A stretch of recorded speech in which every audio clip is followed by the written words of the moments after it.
Hello everyone, good morning to each and every one of you, depending on the time you're coming across this video. So here is the condenser coil of the outdoor unit that I dismantled for servicing on my previous video. So this is after I'm done servicing the unit. Take a good look at how everything is looking very neat and clean.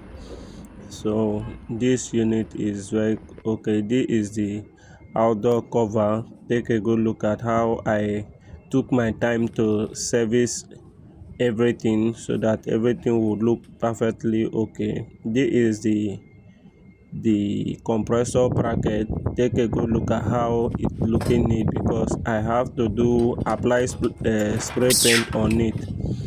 So this is the panel. Everything is looking very neat because I took my time to couple this unit and I also service it. So take a good look at how the pan is. Everything is looking clean. The transformer, everything is looking very clean because I have to apply a spray paint on it. So here is when I'll be start coupling on of the outdoor unit. So stay tuned, watch this video to the end, and please, if today is the first time you're coming across my video, do well to support me by following this page, like and share this video so that others can see and also benefit from this video. And don't forget to subscribe to my YouTube channel at Kingdom Technical Services. Thank you. So I'll be starting by coupling the outdoor unit, so stay tuned, watch the video to the end because it's going to take me a little time for me to assemble everything properly. So watch the video to the end and put your own opinion under the comment section. Thank you.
So guys, here I'm done coupling the unit. Take a good look at how the condenser unit is. Everything is looking very clean and neat. So on my next video I'll be posting how I install it, and I'll be charging gas on it. Thank you.